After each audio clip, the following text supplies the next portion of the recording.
সেটা পবিত্র কোরআন এখন থেকে 1400 বছর আগেই বলেছে। এই কথা কোরআনে কে বলতে পারে? সে নাস্তিক বলবে হতে পারে আন্দাজে লেগে গেছে। তর্ক করবেন না, বলে যান। আমাদের এই পৃথিবীর আকার কি? সে নাস্তিক বলবে যে আগেকার দিনে মানুষ ভাবত যে আমাদের এই পৃথিবী একেবারে সমতল। এরপর 1557 সালে স্যার ফ্রান্সিস ড্রেক জাহাজে করে পুরো পৃথিবী ঘুরে এসে প্রমাণ করলেন যে পৃথিবী বর্তুলাকার। বিজ্ঞান যেটা জানতে পেরেছে 1557 সালে, সেটা পবিত্র কোরআন 1400 বছর আগেই বলেছে। সূরা নাজিয়াতের 30 নম্বর আয়াতে উল্লেখ করা হয়েছে, সেখানে বলা হয়েছে ওয়াল আরদা বাদা জালিকা দাহাহা, এবং পৃথিবীকে আমি বানিয়েছি ডিমের আকৃতির মতো। আরবি শব্দ দাহাহা এর একটা অর্থ হলো বিস্তীর্ণ অথবা বিস্তৃত করা। আরেকটা অর্থ যেটা এসেছে আরবি শব্দ দুইয়া থেকে, যার অর্থ হলো ডিম। আর আমরা জানি যে আমাদের এই পৃথিবী এটা একেবারে বলের মতো গোলাকৃতির না, এটার উপরে আর নিচে চাপা এবং দুপাশ প্রসারিত। আমাদের পৃথিবী আসলে বর্তুলাকার। এই আরবি শব্দ দাহাহা এটা দিয়ে সাধারণ কোনো ডিম বোঝাচ্ছে না, এখানে বিশেষভাবে বলা হচ্ছে উট পাখির ডিমের কথা। আর আপনারা যদি কোনো উট পাখির ডিম দেখেন, এই ডিমটাও আসলে বর্তুলাকার। 1400 বছর আগে এটা কে বলতে পারেন যে আমাদের এই পৃথিবী আসলে বর্তুলাকার? সেই নাস্তিক বলতে পারে আপনাদের নবী মুহাম্মদ সাল্লাল্লাহু আলাইহি সাল্লাম খুব বুদ্ধিমান ছিলেন। তর্ক করবেন না, বলে যান। চাঁদের যে আলো, এটা কি তার নিজের আলো নাকি প্রতিফলিত আলো? সেই নাস্তিক তখন বলবে আগেকার দিনে মানুষ ভাবতো চাঁদের যে আলো দেখি সেটা তার নিজস্ব আলো। কিছুদিন আগে আমরা জানতে পেরেছি, 100 বছর আগে, 200 বছর আগে, 300 বছর আগে আমরা জানতে পেরেছি চাঁদের যে আলো আমরা দেখি সেটা তার নিজস্ব আলো না, প্রতিফলিত আলো। পবিত্র কোরআনের সূরা ফুরকানের 61 নম্বর আয়াতে উল্লেখ করা হয়েছে, তিনি কত মহান, যিনি নবমণ্ডলে সৃষ্টি করেছেন রাশিচক্র, সেখানে স্থাপন করেছেন সূর্যকে যার আলো তার নিজস্ব, এবং চাঁদকে যার রয়েছে প্রতিফলিত আলো, ধার করা আলো। সূর্যের আরবি শব্দ শামস। সূর্যের আলোকে বলা হয় সিরাজ বা ওয়াহাজ, অর্থাৎ মশাল বা জ্বলন্ত প্রদীপ। পবিত্র কোরআনের চাঁদের আরবি শব্দটা হলো কামার, আর চাঁদের আলোকে বলা হয় মুনির বা নূর, যার অর্থ ধার করা আলো বা প্রতিফলিত আলো। কোরআনের কোথাও বলা হয়নি যে চাঁদের আলো তার নিজস্ব আলো। 1400 বছর আগে কোরআনে এই কথাগুলো কে বলতে পারেন? সেই নাস্তিক। সে হয়তো অনেকক্ষণ পরে বলতে পারে হয়তোবা আপনাদের নবী তিনি খুবই বুদ্ধিমান ছিলেন। তর্ক করবেন না, বলে যান। আমি যখন স্কুলে ছিলাম, আমি ম্যাট্রিক পাস করেছি 1982 সালে। তখন বিজ্ঞান আর ভূগোলের বইতে পড়েছিলাম যে সূর্য প্রদক্ষিণ করে কিন্তু নিজের অক্ষের চারপাশে ঘোরে না। সেই নাস্তিক বলবে কোরআনে কি এই কথা লেখা আছে? আমি তখন বলবো না, এই কথাটা আমি পড়েছিলাম স্কুলে 25 বছরের সময় আগে, স্কুলের বইতে এটা পড়েছিলাম আমি। কিন্তু পবিত্র কোরআন এখানে বলছে, সূরা আম্বিয়ার 33 নম্বর আয়াতে উল্লেখ করা হয়েছে, ওয়াল্লাযী খালাকাল লাইলা ওয়ান নাহারা, আল্লাহ সৃষ্টি করেছেন রাত এবং দিন, ওয়া শামসা ওয়াল কামার, সূর্য এবং চাঁদ, কুল্লুন ফি ফালাকি ইয়াসবাহুন, এবং তারা প্রত্যেকে নিজ নিজ কক্ষপথে বিচরণ করে। এখানে আরবি শব্দ ইয়াসবাহুন এর অর্থ কক্ষপথে ঘুরে বেড়ানো, অর্থাৎ সূর্য প্রদক্ষিণ করা ছাড়াও নিজ অক্ষের চারপাশেও ঘুরে বেড়ানো। আর বিজ্ঞান এখন আমাদের বলে নিজ অক্ষের চারপাশে ঘুরতে সূর্যের আনুমানিক 25 দিন লাগে। পবিত্র কোরআনে 1400 বছর আগে এই কথাগুলো কে বলতে পারেন, যেটা বিজ্ঞান আবিষ্কার করেছে এই সেদিন, যেটা জেনেছে মাত্র কয়েক দশক আগে। আমি স্কুলে থাকার সময় বিজ্ঞান এটা জানতো না। এখন পাঠ্য বইতে দেখবেন একেবারে পরিষ্কার করে বলা হয়েছে সূর্য প্রদক্ষিণ করার পাশাপাশি নিজ অক্ষের চারপাশেও ঘুরে। কোরআনে এই কথাটা কে বলতে পারেন? আর তখন দেখবেন সেই নাস্তিক একেবারে চুপ হয়ে যাবে। আপনি থামবেন না, বলে যান। বিজ্ঞান এখন আমাদের বলে যে আমাদের এই বিশ্বজগৎ ক্রমবর্ধমান, যেটা আমরা জানতে পেরেছি মোটামুটি 100 বছর আগে। পবিত্র কোরআনে সূরা জারিয়াতের 47 নম্বর আয়াতে উল্লেখ করা হয়েছে যে আমি এই আকাশকে বানিয়েছি মহা সম্প্রসারণশীল, বিশ্বজগৎ সম্প্রসারণশীল। আরবি শব্দ মুসলিম, এর অর্থ সম্প্রসারিত বিশ্বজগৎ, ক্রমবর্ধমান বিশ্বজগৎ।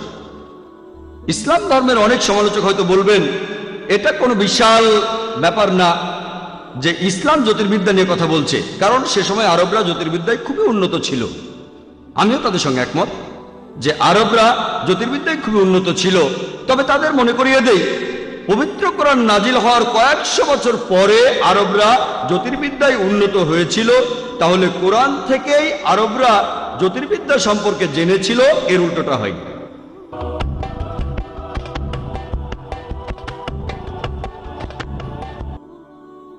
হাইড্রোলজির ক্ষেত্রে তাকে প্রশ্ন করেন যে মানুষ পানিচক্র সম্পর্কে কবে জেনেছে।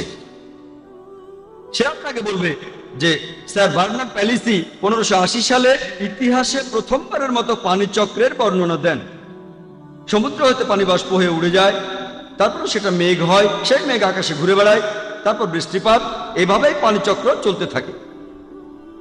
এই পানিচক্র পবিত্র কোরআনে এ সম্পর্কে বিস্তারিত বলা হয়েছে 1400 বছর আগে। পবিত্র কোরআন আমাদের বলবে পানি বাষ্প হয়ে উড়ে যায়, তারপর মেঘ হয়, সেই মেঘ জড়ো লেগে আকাশে ঘুরে বেড়ায়, তারপর বৃষ্টিপাত, এভাবে পানিচক্র চলতে থাকে। পবিত্র কোরআন হাইড্রোলজি আর পানিচক্র সম্পর্কে বিস্তারিত বলেছে অনেক আয়াতেই। সূরা জুমারের 21 নম্বর আয়াতে উল্লেখ করা হয়েছে, সূরা রুমের 24 নম্বর আয়াতে উল্লেখ করা হয়েছে, সূরা মুমিনুনের 18 নম্বর আয়াতে উল্লেখ করা হয়েছে, সূরা হিজরের 22 নম্বর আয়াতে উল্লেখ করা হয়েছে, সূরা নূরের 43 নম্বর আয়াতে উল্লেখ করা হয়েছে, সূরা রুমের 48 নম্বর আয়াতে উল্লেখ করা হয়েছে, সূরা আরাফের 57 নম্বর আয়াতে উল্লেখ করা হয়েছে, সূরা রাদের 17 নম্বর আয়াতে উল্লেখ করা হয়েছে, সূরা ফুরকানের 48-49 নম্বর আয়াতে উল্লেখ করা হয়েছে, সূরা ফাতিরের 9 নম্বর আয়াতে উল্লেখ করা হয়েছে, সূরা ইয়াসিনের 34 নম্বর আয়াতে উল্লেখ করা হয়েছে, সূরা জাসিয়ার 5 নম্বর আয়াতে উল্লেখ করা হয়েছে, সূরা কাফের 9 ও 10 নম্বর আয়াতে উল্লেখ করা হয়েছে, সূরা ওয়াকিয়ার 68 থেকে 70 নম্বর আয়াতে উল্লেখ করা হয়েছে, সূরা মুলকের 30 নম্বর আয়াতে উল্লেখ করা হয়েছে, সূরা তারিকের 11 নম্বর আয়াতে উল্লেখ করা হয়েছে। এভাবে আমি সারাদিন ধরে শুধু রেফারেন্সগুলোই বলে যেতে পারি। পবিত্র কোরআনে পানিচক্র সম্পর্কে বিস্তারিতভাবে বলা হয়েছে। পবিত্র কোরআনে এই কথাগুলো কে বলতে পারেন 1400 বছর আগে? আপনি কিন্তু থামবেন না, বলে যান। কোরআন এরপরে বলেছে ভূবিদ্যা সম্পর্কে, যে পাহাড় পর্বত এগুলো কিলকের মতো, যাতে করে পৃথিবী ঢলে না পড়ে। পবিত্র কোরআনে সূরা নাবার 6 ও 7 নম্বর আয়াতে একথা বলা হয়েছে। এরপরে কোরআন বলছে সমুদ্রবিদ্যা সম্পর্কে। আমরা জানি যে পানি দুই প্রকার, নোনা আর মিষ্টি, কিন্তু কোরআনে এই সম্পর্কে আরো বলা হয়েছে। সূরা ফুরকানের 53 নম্বর আয়াতে উল্লেখ করা হয়েছে, আল্লাহ তাআলা দুই দরিয়াকে মিলিতভাবে প্রবাহিত করেছেন, একটা মিষ্ট ও সুপেয়, আর অন্যটা সেটা নোনা ও খর। তারা মিলিত হলেও মিশে যায় না, তাদের মধ্যে রয়েছে এক অনতিক্রম্য ব্যবধান। এখন আমরা জানি যে এই বারজাক পবিত্র কোরআন যেটা বলছে, বর্তমানে যারা সমুদ্রবিদ্যা নিয়ে পড়াশোনা করেছেন তারা বলেন এটা হলো একটা অদৃশ্য অন্তরাল। কোরআন এরপরে বলেছে জীববিদ্যা সম্পর্কে। সূরা আম্বিয়া 30 নম্বর আয়াতে উল্লেখ করা হয়েছে, ওয়া জাআলনা মিনাল মাইয়ি কুল্লা শাইইন হাই, প্রাণবান সবকিছু সৃষ্টি করলাম পানি থেকে। 1400 বছর আগে আরবের সেই মরুভূমিতে এ কথা কে বলতে পারে, যেখানে পানির প্রচন্ড অভাব, যে প্রাণবান সবকিছু সৃষ্টি করলাম পানি থেকে? আর এখন বিজ্ঞান সেটা প্রমাণ করেছে। এরপর উদ্ভিদবিদ্যার ক্ষেত্রে পবিত্র কোরআনে সূরা তাহার 53 নম্বর আয়াতে উল্লেখ করা হয়েছে যে আমি উদ্ভিদদের সৃষ্টি করেছি জোড়ায় জোড়ায়, পুরুষ এবং স্ত্রী। এটা আমরা আগে জানতাম না যে গাছপালারও লিঙ্গ থাকে। পবিত্র কোরআনে সূরা রাদের 3 নম্বর আয়াতে উল্লেখ করা হয়েছে তিনি প্রত্যেকটা ফল সৃষ্টি করেছেন জোড়ায় জোড়ায়। এরপর প্রাণীবিদ্যার ক্ষেত্রে দেখবেন কোরআন বলছে, সূরা আনামের 38 নম্বর আয়াতে উল্লেখ করা হয়েছে যে বিভিন্ন পশু এবং পাখি তারাও মানুষের মতো সম্প্রদায়। বিজ্ঞান এটা জানতে পেরেছে কিছুদিন আগে। পবিত্র কোরআনে মৌমাছির জীবনযাত্রা বলা হয়েছে সূরা নাহালের 68 ও 69 নম্বর আয়াতে। পবিত্র কোরআনে মাকড়সার জীবনযাত্রা সম্পর্কে বলা হয়েছে সূরা আনকাবুতের 41 নম্বর আয়াতে। পবিত্র কোরআনে পিঁপড়ার জীবনযাত্রা সম্পর্কে বলা হয়েছে সূরা নামলের 17 নম্বর আয়াত এবং 18 নম্বর আয়াতে। আর বিজ্ঞান এগুলো জানতে পেরেছে কিছুদিন আগে, 50 বছর আগে, 100 বছর আগে, 200 বছর আগে। এরপর মেডিসিনের ক্ষেত্রে দেখবেন পবিত্র কোরআনে সূরা তারা বিভিন্ন কুলাঙ্গারদের মিডিয়ার সামনে তুলে ধরে আর প্রচার করে যে এরাই হলো আদর্শ মুসলিম।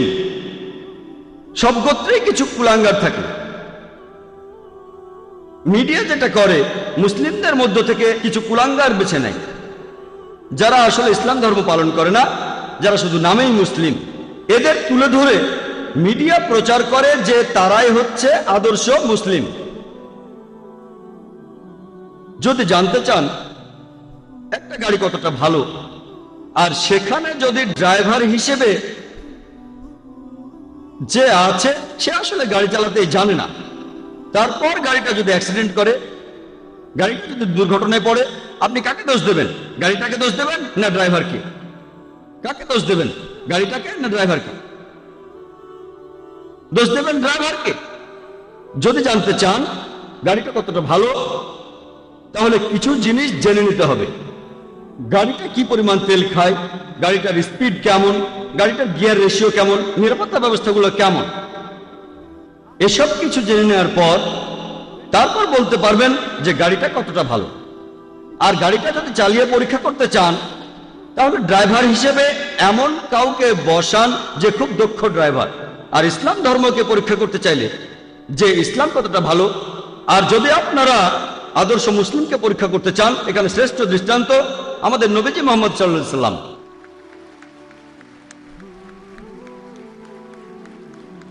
তার দৃষ্টান্তগুলো দেখেন, নবীজির জীবন কাহিনী পড়েন, তাহলে নিশ্চিত হবেন,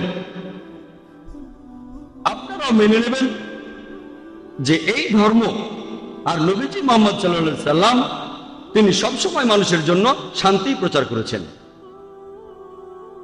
তাদের দ্বিতীয় কৌশলটা হচ্ছে, প্রায় দেখা যায় তারা কোরআন এবং ইসলামের অন্যান্য ধর্মগ্রন্থ থেকে উদ্ধৃতি দেয় কোনো প্রসঙ্গ ছাড়াই।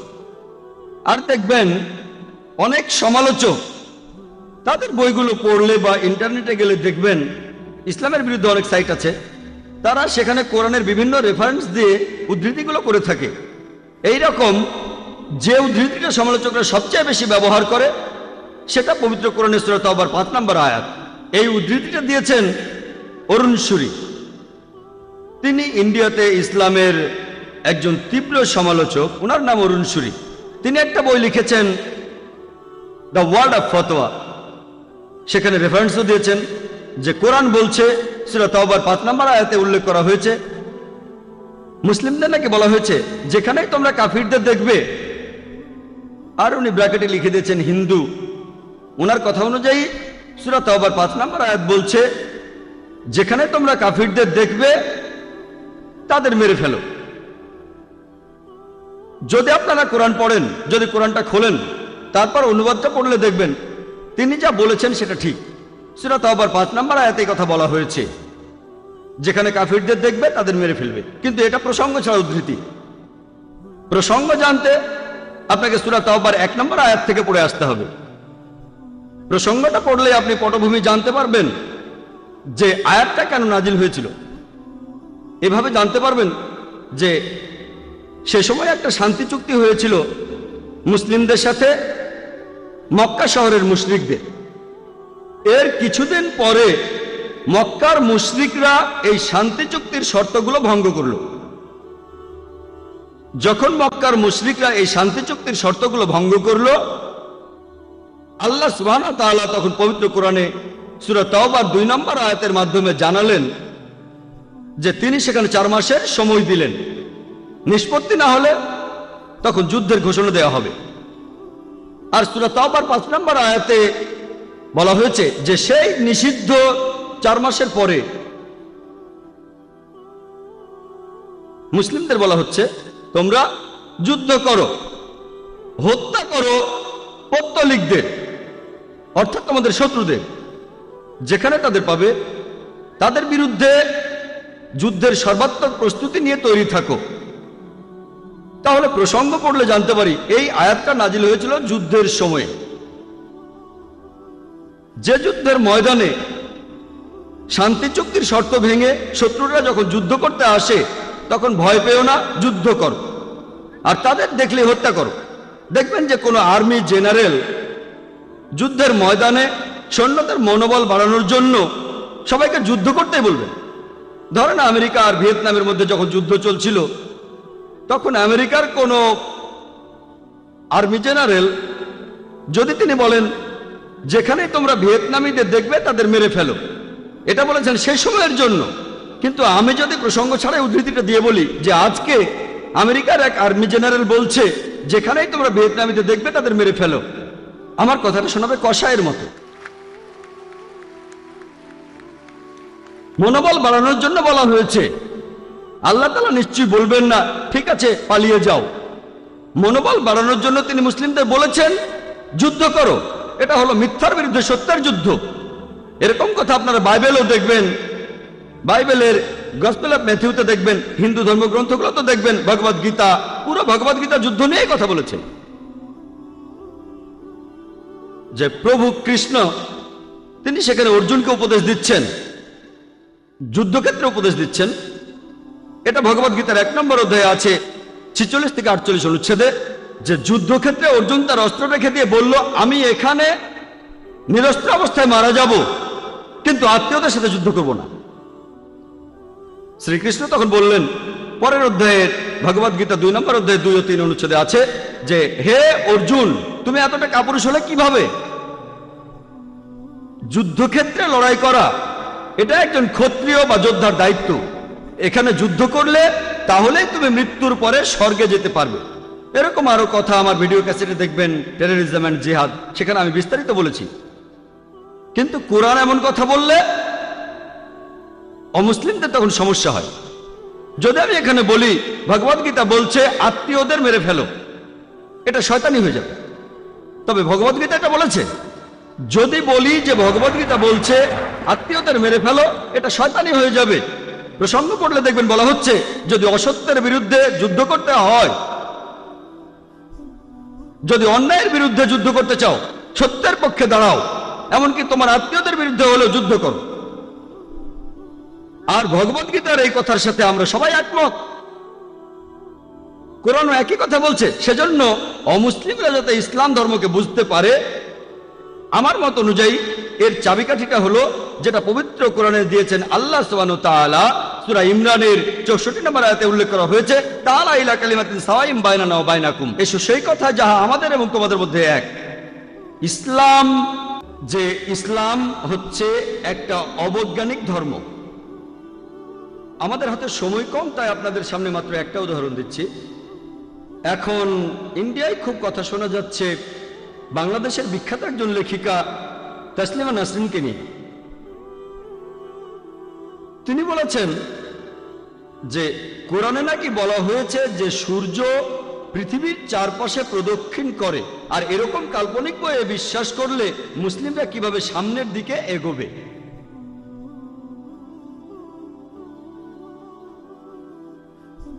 আমি সবাইকে চ্যালেঞ্জ করছি, কোরআনের কোন একটা আয়াত দেখান যেটা বলছে যে সূর্য পৃথিবীর চারপাশে প্রদক্ষিণ করে। কয়েক বছর আগে একটা বিতর্কেও আমি একই কথা বলেছিলাম বোম্বের জার্নালিস্টদের ইউনিয়নে। উনি এখানে যেটা বলছেন আমিও আগে বলেছি, পবিত্র কোরআনে সূরা আম্বিয়ার 33 নম্বর আয়াতে উল্লেখ করা হয়েছে আল্লাহ তাআলা সৃষ্টি করেছেন রাত এবং দিন, সূর্য এবং চাঁদ, প্রত্যেকে নিজ নিজ কক্ষপথে বিচরণ করে। তাহলে কোরআন এখানে বলছে যে সূর্য প্রদক্ষিণ করে, গতিশীল। কোথাও এমন কথা বলা হয়নি যে সূর্য পৃথিবীর চারপাশে প্রদক্ষিণ করে। তিনি আসলে এভাবে বুঝেছেন, ব্যাখ্যাটা তার নিজের। এই আয়াতে পৃথিবী শব্দটা উচ্চারণ হয়নি। কোরআন বলছে সূর্য প্রদক্ষিণ করে, এ কথা আপনাদের আগেও বলেছি। এর পাশাপাশি সূর্য তার নিজের অক্ষের চারপাশে প্রদক্ষিণ করে। আমি স্কুলে পড়ার সময় এটা জানতাম না, এখন বিজ্ঞানও এটা প্রমাণিত। তাহলে প্রায় দেখা যায় যে ইসলামের সমালোচকরা তারা ইসলাম সম্পর্কে এমন কিছু বলে যেটা ইসলামে নেই। এটা হরহামেশাই। চতুর্থ কৌশলটা, তারা ইসলাম সম্পর্কে কিছু মন্তব্য করে আর এরপরে তারা বলে যে এই সব কারণে ইসলাম ধর্ম মানুষ জাতির জন্য একটা সমস্যা। এখন আমরা পৃথিবীতে যেসব সমস্যা দেখি তার প্রধান কারণ হলো ইসলাম। তারা বলে যে মুসলিমরা সন্ত্রাসী, তারা মৌলবাদী, তারা চরমপন্থী, ইসলাম একটা অসহিষ্ণু ধর্ম, আর এইসব কারণে ইসলাম মানুষ জাতির জন্য একটা সমস্যা। আর প্রায় দেখবেন মুসলিমরাও লজ্জা পায়। এখানে আমি আপনাদের উদ্দেশ্যে বলবো, এবার দাবার ছকটা ঘুরিয়ে দেন। বর্তমানে মুসলিমদের বলা হয় মৌলবাদী। এখন এই মৌলবাদী শব্দটার অর্থ কি? মৌলবাদী শব্দটার অর্থ হচ্ছে কোনো ব্যক্তি যে মেনে চলে কোনো বিশেষ কিছুর মূল নীতিগুলো। যেমন ধরেন, যদি কোনো লোক যদি সে ভালো গণিতজ্ঞ হতে চায়, তাহলে তাকে গণিতের বিভিন্ন মূল নীতিগুলো জানতে হবে, মানতে হবে। যদি এই গণিতের ক্ষেত্রে সে মৌলবাদী না হয়, তাহলে সে ভালো গণিতজ্ঞ হবে না। কেউ যদি ভালো বিজ্ঞানী হতে চায়, তাহলে তাকে বিজ্ঞানের বিভিন্ন মূলনীতিগুলো জানতে হবে এবং মানতে হবে। আর যদি এই বিজ্ঞানের ক্ষেত্রে সে মৌলবাদী না হয়, সে ভালো বিজ্ঞানী হবে না। আপনি সব মৌলবাদীদেরই এক পাল্লায় মাপতে পারেন না যে সবাই ভালো বা সবাই খারাপ। কোন ব্যক্তি কোন ক্ষেত্রে মৌলবাদী সেটা দেখে তারপর বলতে হবে। যেমন ধরেন, একজন লোক হলো মৌলবাদী চোর, যার পেশা হচ্ছে চুরি করা। সে সমাজের জন্য খারাপ, সে সমাজের জন্য ক্ষতিকর। আর অন্যদিকে দেখেন আরেকজন লোক মৌলবাদী ডাক্তার, যে অনেক অসুস্থ মানুষের জীবন বাঁচায়, সে সমাজের জন্য উপকারী। আপনি সব মৌলবাদীকে এক পাল্লায় মাপতে পারেন না যে সবাই ভালো বা সবাই খারাপ। একজন লোক কোন ক্ষেত্রে মৌলবাদী সেটা দেখে তারপর আমরা বলবো যে সে ভালো নাকি খারাপ। এখন আমি এখানে আমার কথা বলি। আমি একজন মৌলবাদী মুসলিম, আর মৌলবাদী মুসলিম হয়ে আমি গর্ববোধ করি।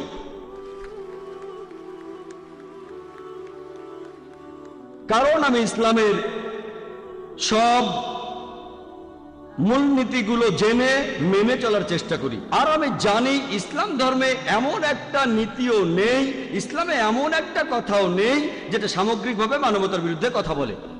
ইসলামে এমন কিছু দিক থাকতে পারে যেগুলো দেখে অমুসলিমরা ভাবতে পারে এটা তো মানবতার বিরুদ্ধে। কিন্তু আপনি যদি তাদের বুঝিয়ে বলেন, ব্যাখ্যা করেন ব্যাপারটা আসলে এই, তাহলে এমন কোনো মানুষ পাবেন না যে নিরপেক্ষ। সে ইসলাম ধর্মে এমন কিছুই পাবে না যেটা সামগ্রিকভাবে মানবতার বিরুদ্ধে। আর এই মৌলবাদী শব্দটা প্রথম ব্যবহার করা হয়েছিল ওয়েবস্টার ডিকশনারি অনুযায়ী 20 শতাব্দীর শুরুর দিকে আমেরিকার প্রোটেস্ট্যান্ট খ্রিস্টানদেরকে বোঝাতে। তাহলে শব্দটা প্রথম ব্যবহার করা হয়েছিল আমেরিকানদের উদ্দেশ্যে, প্রোটেস্ট্যান্ট খ্রিস্টানদের উদ্দেশ্যে। কারণ তারা চার্চের বিরুদ্ধে প্রোটেস্ট করেছিল। চার্চ বিশ্বাস করে পবিত্র বাইবেলের কথাগুলো ঈশ্বরের বাণী। এই প্রোটেস্ট্যান্ট খ্রিস্টানরা তারা বলেছিল শুধু বাইবেলের কথাগুলোই ঈশ্বরের বাণী নয়, বাইবেলের প্রত্যেকটা অক্ষর ঈশ্বরের কাছ থেকে এসেছে। যদি কেউ প্রমাণ করে যে বাইবেলের প্রত্যেকটা অক্ষর ঈশ্বরের কাছ থেকে এসেছে, এই মৌলবাদী আন্দোলনটা ভালো। আর অন্যদিকে কেউ যদি প্রমাণ করে যে বাইবেলের প্রত্যেকটা অক্ষর ঈশ্বরের কাছ থেকে আসেনি, তাহলে সেই আন্দোলনটা ভালো আন্দোলন নয়। আমরা অক্সফোর্ড ডিকশনারি খুললে জিহাদ ইসলামিক দৃষ্টিকোণ থেকে এরকম আরো অনেক উদাহরণ দেওয়া যায়। দক্ষিণ আফ্রিকায় কিছুদিন আগেও বর্ণবাদী শ্বেতাঙ্গ সরকার শাসন করত। এই শ্বেতাঙ্গ বর্ণবাদী সরকার বন্দী করেছিল নেলসন ম্যান্ডেলাকে। 25 বছর তাকে আটকে রাখা হয়েছিল। তারা বলতো এই লোক হলো 1 নম্বর সন্ত্রাসী। পরবর্তীতে দক্ষিণ আফ্রিকায় এই বর্ণবাদ সরকার ক্ষমতা হারালে নতুন সরকার গঠিত হলো। তারা ম্যান্ডেলাকে মুক্ত করে দিল। এরপরে তিনি পেলেন শান্তির জন্য নোবেল পুরস্কার। চিন্তা করেন, 1 নম্বর সন্ত্রাসী নোবেল প্রাইজ পেলেন শান্তির জন্য। এমন না আগে খারাপ ছিলেন পরে ভালো হয়েছেন, এমনও না আগে খুনি ছিলেন পরে ভালো হয়েছেন। সেই একই কাজের জন্য যে জন্য তাকে সন্ত্রাসী বলা হয়েছে, সেই কারণে শান্তিতে নোবেল পেলেন। এখন আমরা যেটা বুঝতে পারি, এটা হলো মিডিয়ার প্রতারণা। যখন যে ক্ষমতায় থাকে সে মানুষকে যে লেবেল লাগিয়ে দেয় সেটা গেঁথে যায়। হতে পারে সত্যি বা মিথ্যা, সেটা আলাদা ব্যাপার। তারা এখন ক্ষমতায়, মিডিয়াও এখন তাদের নিয়ন্ত্রণে। তারা একজন মানুষকে যেভাবে তুলে ধরে সেই লেভেলটাই তখন সেখানে স্থায়ী হয়ে যায়। সেজন্য কোনো লেভেল দেওয়ার আগে আপনাকে এটা দেখতে হবে লোকটার এই কাজগুলোর পেছনে উদ্দেশ্যটা কি, তারপরে লেভেলটা দেন। কোরআন পরিষ্কারভাবেই বলছে, সূরা মাইদার 32 নম্বর আয়াতে উল্লেখ করা হয়েছে, যদি কোনো মানুষ অন্য কোনো মানুষকে হত্যা করে যদি সেটা নরহত্যা বা দুনিয়ার ধ্বংসাত্মক কাজের অপরাধে না হয়, তাহলে সে যেন পুরো মানুষ জাতিকেই হত্যা করলো। বেশিরভাগ ধর্মই বলে নিরীহ মানুষকে হত্যা করা অন্যায়। কোরআন এখানে আরেক ধাপ এগিয়ে বলছে, যদি কোনো নিরীহ মানুষকে হত্যা করো তাহলে যেন পুরো মানুষ জাতিকেই হত্যা করলে। এখানেই শেষ না, এরপরে কোরআন আরো বলছে, যদি কেউ কোনো মানুষকে বাঁচায় তাহলে সে যেন পুরো মানুষ জাতিকেই বাঁচালো। বেশিরভাগ ধর্মগ্রন্থ বলছে নিরীহ মানুষ হত্যা করা উচিত না। কোরআন আরেক ধাপ এগিয়ে বলছে, যদি তুমি কোনো নিরীহ মানুষকে হত্যা করো তাহলে পুরো মানুষ জাতিকেই হত্যা করলে, আর যদি কোনো মানুষের জীবন বাঁচাও তাহলে পুরো মানুষ জাতিকেই বাঁচালে। তারপরও ইসলামকে তারা বলে একটা অসহিষ্ণু ধর্ম। এখানে আমি বলবো, ইসলাম একটা অসহিষ্ণু ধর্ম। ইসলাম ধর্ম অসহিষ্ণু দুর্নীতির বিরুদ্ধে, ইসলাম ধর্ম অসহিষ্ণু অন্যায়ের বিরুদ্ধে, ইসলাম একপেশে দৃষ্টিভঙ্গির বিরুদ্ধে অসহিষ্ণু, ইসলাম ধর্ম অসততার বিরুদ্ধে অসহিষ্ণু, ইসলাম ধর্ম বর্ণবাদের বিরুদ্ধে অসহিষ্ণু, ইসলাম অসহিষ্ণু অত্যাচারের বিরুদ্ধে। এটা একটা অসহিষ্ণু ধর্ম। থিওরিটিক্যালি সব দেশের সরকারই বলে যে প্রতারণা করা অন্যায়, সব দেশেরই সরকার আর সবগুলো ধর্মই বলবে যে দুর্নীতি করা অন্যায়, সব মানুষই বলবে একপেশে দৃষ্টিভঙ্গি অন্যায়, বর্ণবাদী আচরণ অন্যায়, কাউকে অত্যাচার করা অন্যায়। তবে এগুলো শুধু থিওরি। বেশিরভাগ দেশেই দুর্নীতি আছে, বেশিরভাগ দেশে মানুষ প্রতারিত হচ্ছে। আর ইসলাম ধর্ম এইসব কাজ, এইসব অন্যায়ের বিরুদ্ধে বিভিন্ন দেশে এগুলো প্রতিরোধ করা হয়। মানছি যে ইসলাম একটা অসহিষ্ণু ধর্ম। ইসলাম ধর্ম সহ্য করতে পারে না সেই জিনিসগুলো যেগুলোর ব্যাপারে আল্লাহ জানেন যে এটা মানুষের জন্য ভালো না। আর এখন অনেকেই এভাবে ভাবে এটা সমাজের একটা অবিচ্ছেদ্য অংশ। তারা ভাবে যদি আমি এই কাজগুলো করি তাহলে আমি উন্নত। তাহলে ইসলাম সেই সব জিনিসের প্রতি অসহিষ্ণু যেগুলোর ব্যাপারে আল্লাহ জানেন সেগুলো মানুষের জন্য ভালো না, আর অনেকে ভাবে সেগুলো তাদের জন্য ভালো। ইসলাম অসহিষ্ণু অ্যালকোহলের বিরুদ্ধে, ইসলাম অসহিষ্ণু মাদকদ্রব্যের বিরুদ্ধে, অশ্লীলতার বিরুদ্ধে, পতিতাবৃত্তির বিরুদ্ধে, ব্যভিচারের বিরুদ্ধে, জিনা করার বিরুদ্ধে। ইসলাম একটা অসহিষ্ণু ধর্ম। ইসলাম ধর্ম অসহিষ্ণু সমাজের খারাপ জিনিসগুলোর বিরুদ্ধে। কারণ যদি এই জিনিসগুলোর বিরুদ্ধে অসহিষ্ণু থাকি, শুধুমাত্র তখনই আমরা মানবতার সমস্যাগুলোর সমাধান পাব। অনেকেই হয়তো এখানে বলবে, ও ইসলাম অসহিষ্ণু ধর্ম নয়, ইসলাম পাপের বিরুদ্ধে অসহিষ্ণু। যেগুলো ভালো ইসলাম সেগুলোর প্রতি সহিষ্ণু। ইসলাম ধর্ম কারো উপর জবরদস্তি করে না। আল্লাহ পবিত্র কোরআনে সূরা বাকারার 256 নম্বর আয়াতে বলেছেন, লা ইকরাহ ফিদ্দিন, দিন সম্পর্কে কোনো জবরদস্তি নাই। মানুষ আয়াতটার এটুকু বলে থেমে যায়, এখানে আয়াতটা শেষ হয়নি, আরো আছে। লা ইকরাহ ফিদ্দিন, দিন সম্পর্কে জবরদস্তি নাই। সত্য সুস্পষ্ট হচ্ছে মিথ্যা থেকে। আমরা সত্যটাকে তুলে ধরবো। যদি আপনারা গ্রহণ করতে চান করেন, যদি গ্রহণ করতে না চান কোনো সমস্যা নেই। কেউ আপনাকে তরবারি বা বন্দুকের মুখে ইসলাম গ্রহণ করতে বাধ্য করতে পারবে না। এদিক দিয়ে দেখলে ইসলাম হলো সবচেয়ে সহিষ্ণু ধর্ম। যদি ভালো করে দেখেন, বেশিরভাগ ধর্মই বিভিন্ন ভালো কথা বলে। তাহলে অন্য ধর্মের সাথে ইসলামের পার্থক্যটা আসলে কোথায়? ইসলামের সাথে অন্যান্য ধর্মের পার্থক্যটা হচ্ছে যে ইসলাম ভালো কথা বলার পাশাপাশি আমাদের দেখিয়ে দেয় কিভাবে আমরা সেই ভালো অবস্থান অর্জন করব। যেমন ধরেন, বেশিরভাগ ধর্মই বলে চুরি করা উচিত না। হিন্দু ধর্ম বলে, খ্রিস্টান ধর্ম বলে, ইসলামও একই কথা বলে। তাহলে ইসলামের সাথে অন্যান্য ধর্মের পার্থক্যটা কোথায়? পার্থক্যটা হচ্ছে ইসলাম চুরি করতে নিষেধ করার পাশাপাশি আমাদের দেখিয়ে দেয় কিভাবে সেই অবস্থানে যাব যেখানে কেউ চুরি করবে না। ইসলামে জাকাত নামে একটা প্রথা আছে। ইসলাম ধর্মের একটা স্তম্ভ হলো জাকাত, যে প্রত্যেক ধনী লোক যার সঞ্চয়ের পরিমাণ তার নিসাবের স্তরের উপরে, অর্থাৎ 85 গ্রাম সোনার চাইতে বেশি, সেই লোক তখন তার সম্পত্তির মোট 2.5% প্রতি হিজরি সালে গরিব মানুষদের মাঝে দান করে দিবে। যদি প্রত্যেক ধনী মুসলিম দান করে, জাকাত দেয়, পৃথিবী থেকে দারিদ্র্য তাহলে বিলুপ্ত হয়ে যাবে। তখন পৃথিবীতে একটা মানুষও না খেয়ে মরবে না।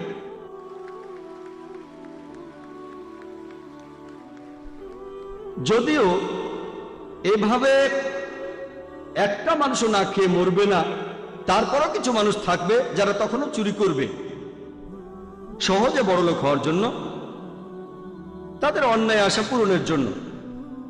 ইসলাম এটারও একটা সমাধান দিয়েছে, যাকাত।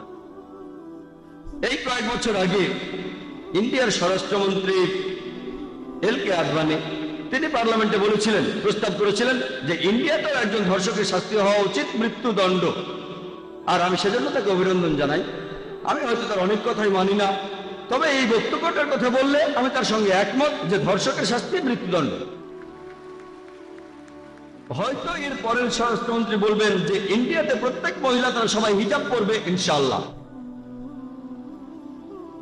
যদি চান যে ইন্ডিয়াতে কোনো মহিলা ধর্ষিত হবে না, পৃথিবীর যে কোনো জায়গায়, সেটা হোক আমেরিকা বা ইংল্যান্ড, ইসলামিক শরিয়া প্রয়োগ করেন, আপনি এর ফলাফল পাবেন তাড়াতাড়ি। এই কারণে পৃথিবীতে সবচেয়ে কম ধর্ষণের ঘটনা ঘটে যে দেশটাতে, সেটা সৌদি আরব। যে দেশ ইসলামিক শরিয়া প্রয়োগ করবে, তারা যে অংশটা প্রয়োগ করবে তখন তার ফলাফল পাবে, আর যে অংশটা প্রয়োগ করবে না তার ফলাফল পাবে না। তারা আরো বলে যে ইসলাম হলো এমন একটা ধর্ম যেটা মহিলাদের উপর অত্যাচার করে, মহিলাদের সম্মান করে না। বিস্তারিত উত্তরটা জানার জন্য আপনারা আমার ভিডিও ক্যাসেট দেখতে পারেন, ইসলামে নারীর অধিকার। তবে যদি আপনারা ভালো করে দেখেন যে পশ্চিমা সমাজ মহিলাদের সম্মান দেওয়ার নামে তারা আসলে তাদের অসম্মান করছে। তারা মহিলাদের নাকি উঁচু আসন বসিয়েছে, কিন্তু আসলে এই ছদ্মবেশে মহিলাদের সম্মান ধুলোয় মিশাচ্ছে, তাদের প্রতারিত করছে, তাদের শরীরের উপর অত্যাচার করছে। পশ্চিমা বিশ্ব মহিলাদের উঁচু অবস্থানে বসানোর কথা বললেও আসলে তাদের নিচে নামিয়ে দিয়েছে, তাদেরকে বানিয়েছে উপপত্নী, রক্ষিতা আর আমোদ প্রমোদের সঙ্গী। মহিলারা মনোরঞ্জন করে তাদের যারা রয়েছে আর্ট আর কালচারের রঙিন পর্দার পেছনে। এইসব আর্ট কালচার আর নারী স্বাধীনতার নামে পশ্চিমা বিশ্ব কি করছে দেখেন। আমাদের মেয়েদের বিক্রি করছে, আমাদের মায়েদের বিক্রি করছে, আমাদের বোনদের বিক্রি করছে। আর ইন্ডিয়া, আপনারা দেখবেন যে পশ্চিমা বিশ্ব যেটা করছে, ইন্ডিয়াও সেটা শুরু করে দিয়েছে। ভালো কাজে অনুসরণ করলে কোনো আপত্তি নেই। আমি যখন স্কুলে ছিলাম 20 বছরেরও বেশি সময় আগে, বেশিরভাগ নিউজ পেপারেই অশ্লীল ছবি থাকতো না। তখনকার পেপারে দেখা যেত অশ্লীল ছবি কম থাকতো, কিন্তু এখন আপনারা যে কোনো নিউজ পেপার দেখেন, হোক leading news paper, daily news paper, তাদের বেশিরভাগ, প্রায় সবগুলো পেপারে অশ্লীল ছবি দেখবেন। এমনকি খেলার পাতাতেও সেখানে কি দেখবেন, ফুটবল স্টার তার গার্লফ্রেন্ডের সাথে ফুটবলের কি সম্পর্কটা, পেপারে কাটতি বানাতে চায়। নারী স্বাধীনতা, রোনালদিনহো, আরো কি যেন নাম, আমি ফুটবল স্টারদের তেমন নাম জানি না, তার গার্লফ্রেন্ডের সাথে ছবি। ক্রিকেটারদের ছবি দেখবেন, সেখানেও তাদের গার্লফ্রেন্ড। তাহলে এমনকি খেলার পাতাতেও মেয়েদের ছবি যেখানে থাকবে না, সেখানে গার্লফ্রেন্ডদের ছবি থাকবে। অনেক নিউজ পেপারে দেখবেন, আর অনেক পেপারে বিশেষ সংখ্যা থাকে, বিশেষ সংখ্যা, যেমন টাইমস অফ ইন্ডিয়া সবচেয়ে বিখ্যাত নিউজ পেপার, পৃথিবীর মধ্যে ইংরেজি ভাষায় সর্বাধিক বিক্রি হওয়া নিউজ পেপার, পৃথিবীর মধ্যে সবচেয়ে বেশি বিক্রি হওয়া পেপার, এর বিশেষ সংখ্যা হলো বোম্বে টাইমস। আর বোম্বের মানুষজন জানে যে বোম্বে টাইমস কি কথা বলতে পারে, বিশেষ করে 3 নম্বর পৃষ্ঠায়। এটা তাদের কৌশল, আমি এটা মানছি। এই কৌশলে কাজ করে ইন্ডিয়া টাইমসের বিক্রি বেড়ে গেছে। আমি শুধুমাত্র টাইমস অফ ইন্ডিয়ার সমালোচনাই করছি না, এই পত্রিকাটার নাম বলছি কারণ আমি এটা প্রত্যেকদিন পড়ি। অন্য যে কোনো নিউজ পেপার নিয়ে বলেন, DNA, Hindustan Times, Indian Times, উপরে বা নিচে কম বা বেশি আপনারা ছবি দেখবেন অর্ধনগ্ন মহিলাদের। নারী স্বাধীনতার নামে এইসব হচ্ছে। আমি একদিন আমার হকারকে বললাম যে পেপার দিয়ে যায়, আমাকে তুমি শুধু টাইমস অফ ইন্ডিয়া দিয়ে যাবে, বোম্বে টাইমস আর কখনো দেবে না। সে বললো, স্যার এটা তো ফ্রি, এটা ফ্রি পাচ্ছেন আপনি। বললাম, এরপরে বোম্বে টাইমস দিলে তোমাকে টাকা দেবো না। তার কথা ফ্রি, চিন্তা নেই স্যার, এটা তো ফ্রি। আমি বলছি লাগবে না, আমাকে শুধু নিউজ পেপারটা দেবে। এটা বলেছিলাম কয়েক বছর আগে। কিন্তু এখন মেইন নিউজ পেপারেও দেখবেন বিভিন্ন মহিলার ছবি, হোক সেটা খেলার খবরে, অথবা আন্তর্জাতিক খবরে, অথবা একেবারে প্রথম পাতায়, সব জায়গাতে মহিলাদের ছবি দেখবেন। আর সেজন্য নিউজ পেপারগুলোর কাটতিও বেড়ে গেছে। এগুলো করা হয় নারী স্বাধীনতার দোহাই দিয়ে, আর্ট আর কালচারের দোহাই দিয়ে। বিভিন্ন অ্যাডে আপনারা দেখবেন বেশিরভাগ অ্যাডে এই মহিলা থাকে। যদি আপনারা মোটরসাইকেলের অ্যাড দেখেন, হোক সেটা ইন্ডিয়া বা অন্য কোনো দেশে, কতজন মহিলা মোটরসাইকেল চালায়? কতজন? পার্সেন্টেজে 1%-এরও কম।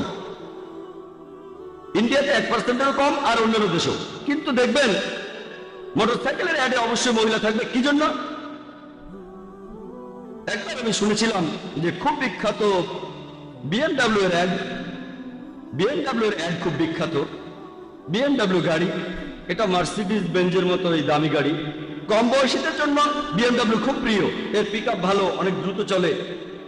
একবার শুনেছিলাম যে বিএমডাব্লিউ গাড়ির একটা অ্যাডে গাড়ির সামনে একটা মেয়ে বিকিনি পরে দাঁড়িয়ে আছে গাড়ির সামনে, আর লেখা আছে এখনই একে চালানো শুরু করুন। মেয়েটাকে না গাড়িটাকে। এটা আপনারা কি করছেন? বিক্রি করছেন আপনার মেয়েদের, মায়েদের, বোনদের। ইসলাম এইরকম কোন নারী স্বাধীনতায় বিশ্বাস করে না। যদি আপনি বলেন এটাই হলো নারী স্বাধীনতা, তাহলে এটার কোনো প্রয়োজন নেই।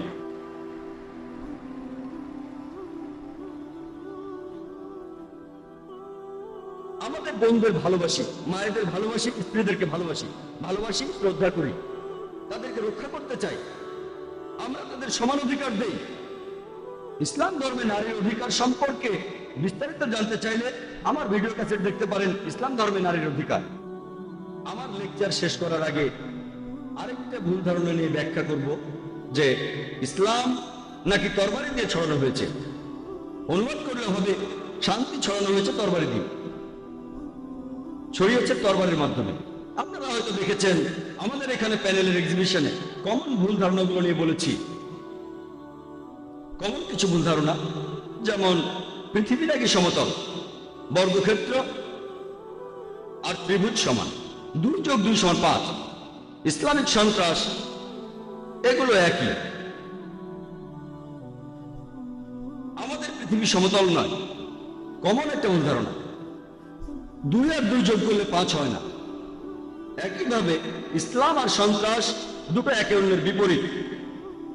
তবে অনেকের মধ্যে এই ভুল ধারণা আছে, আর এ ব্যাপারে সুন্দর একটা জবাব দিয়েছেন ডি লেসলি ওলেরি, খুব বিখ্যাত ঐতিহাসিক। তার বই ইসলাম এট দ্য ক্রসরোড, সেই বইতে তিনি বলেছেন যে ইতিহাসে এটা খুব স্পষ্ট যে মুসলিমরা তরবারি হাতে নিয়ে পৃথিবীর বুকে দাপিয়ে বেড়াচ্ছে, সবাইকে জোর করে মুসলিম বানাচ্ছে। এটা ইতিহাসের সবচাইতে বড় আষাঢ়ের গল্প, যেটা ঐতিহাসিকরা বারবার বলেছেন। এটা সবচাইতে বড় আষাঢ়ের গল্প, যেটা ঐতিহাসিকরা বারবার বলেছেন। ইতিহাস ঘাটলে দেখবেন যে মুসলিমরা, আমরা স্পেনে 800 বছর শাসন করেছি, সেখানে কাউকে জোর করে মুসলিম বানায়নি, এমনকি সেখানে ইসলাম ধর্মটা প্রচারও করিনি। কিছুদিন পরে ক্রুসেডাররা আসলো আর মুসলিমদের তাড়িয়ে দিল। সেখানে একজন মুসলিমও ছিল না যে জনসমক্ষে আজান দিতে পারে। যদি চাইতাম তাহলে সেখানে তরবারির জোরে সবাইকে মুসলিম বানাতে পারতাম, কিন্তু করিনি। মুসলিমরা আমরা আরব বিভিন্ন দেশগুলোকে শাসন করেছি গত 1400 বছর ধরে। মাঝে কিছুদিন ব্রিটিশরা আর ফ্রেঞ্চরা শাসন করেছে, তবে সব মিলিয়ে আমরা মুসলিমরা আরব বিশ্ব শাসন করেছি গত 1400 বছর। বর্তমানে আরব বিশ্বে আপনারা প্রায় 1.5 কোটি আরব দেখবেন যারা কপ্টিক খ্রিস্টান। কপ্টিক খ্রিস্টান মানে বংশ পরম্পরায় খ্রিস্টান। আরব বিশ্বের এই 1.5 কোটি কপ্টিক খ্রিস্টান, তারাই শাহাদা দিচ্ছে, তারাই সাক্ষ্য দিচ্ছে যে ইসলাম ধর্মকে তরবারির মাধ্যমে ছড়ানো হয়নি। মুসলিমরা আমরা এই ইন্ডিয়ায় শাসন করেছি গত 1000 বছর মোগলরা। যদি আমরা চাইতাম তাহলে জোর করে প্রত্যেক ইন্ডিয়ানকে তরবারির মাধ্যমে মুসলিম বানাতে পারতাম, কিন্তু আমরা সেটা করিনি। বর্তমানে ইন্ডিয়ার জনসংখ্যার 80%-এরও বেশি তারা অমুসলিম। এই 80% অমুসলিম ইন্ডিয়ান, তারাই শাহাদা দিচ্ছে, তারাই সাক্ষ্য দিচ্ছে যে ইসলাম তরবারির মাধ্যমে ছড়ানো হয়নি। পৃথিবীর যে দেশে মুসলিম সবচাইতে বেশি সেটা ইন্দোনেশিয়া। ইন্দোনেশিয়াতে কোন আর্মি গিয়েছিল? মালয়েশিয়াতে কোন আর্মি গিয়েছিল যে দেশের অর্ধেকের বেশি মানুষ মুসলিম? আফ্রিকার পূর্ব উপকূলে কোন আর্মি গিয়েছিল? কোন তরবারি? এটা হলো বুদ্ধির তরবারি। আল্লাহ পবিত্রকরণে বলেছেন, সূরা নাহালের 125 নম্বর আয়াতে উল্লেখ করা হয়েছে, উদু ইলা সাবিলি রাব্বিকা বিল হিকমা ওয়াল মাউইজাতিল হাসানা ওয়াজাদিলহুম বিল্লাতি আহসান। মানুষকে তোমার প্রতিপালকের পথে আহ্বান করা হিকমত ও সদুপদেশ দ্বারা তাদের সাথে তর্ক করো আর যুক্তি দেখাও সবচাইতে উত্তম আর গ্রহণযোগ্য পন্থায়। এই তরবারি হলো বুদ্ধির তরবারি, যেটা মানুষের মন জয় করে। লোহা আর ইস্পাতের তৈরি তরবারি না, এই তরবারি হলো বিচার বুদ্ধি ও সঠিক ধারণা, যার মাধ্যমে মানুষের মন জিতে নেওয়া যায়।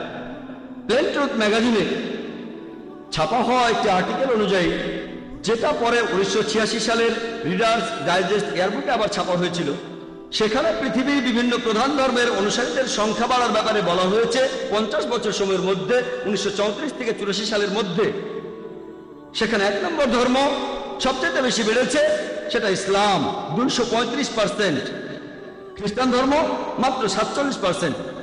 আপনাদের প্রশ্ন করি, এই 50 বছর মধ্যে কোন যুদ্ধটা হয়েছে এই 1934 সাল থেকে 84 সালের মধ্যে, যেটার কারণে লক্ষ লক্ষ মানুষ মুসলিম হয়েছে? কোন যুদ্ধ, কোন তরবারি? এটা হলো বুদ্ধির তরবারি, যুক্তির তরবারি। বর্তমানে পরিসংখ্যান আমাদের বলছে সবচেয়ে বেশি প্রসার যে ধর্মের আমেরিকায় বা ইংল্যান্ডে, সেটা ইসলাম। ইউরোপের সবচেয়ে বেশি প্রসার যে ধর্মের, সেটা ইসলাম। আপনাদের প্রশ্ন করি, এই আমেরিকানদের ইসলাম গ্রহণে কে বাধ্য করেছে?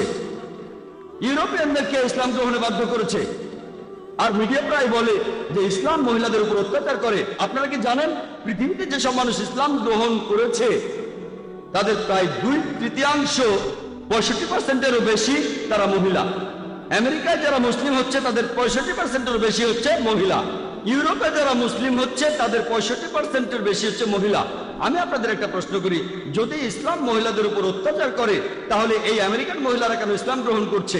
ইউরোপিয়ান মহিলারা কেন ইসলাম গ্রহণ করছে? ইন্ডিয়ান মহিলারা কেন ইসলাম গ্রহণ করছে? কেন? কারণ ইসলামে নারী জাতির বিভিন্ন সমস্যার সমাধানগুলো আছে। তারা তো সব দেখেছে, তারা সবকিছুই দেখেছে আর বুঝেছে যে শুধুমাত্র ইসলামে নারী জাতির বিভিন্ন সমস্যার সমাধানগুলো আছে। তারপর আপনারা দেখবেন, একথা আমি আগে বলেছি যে ইসলামের বিরুদ্ধে অনেক মিথ্যা খবর প্রচার করা হয়।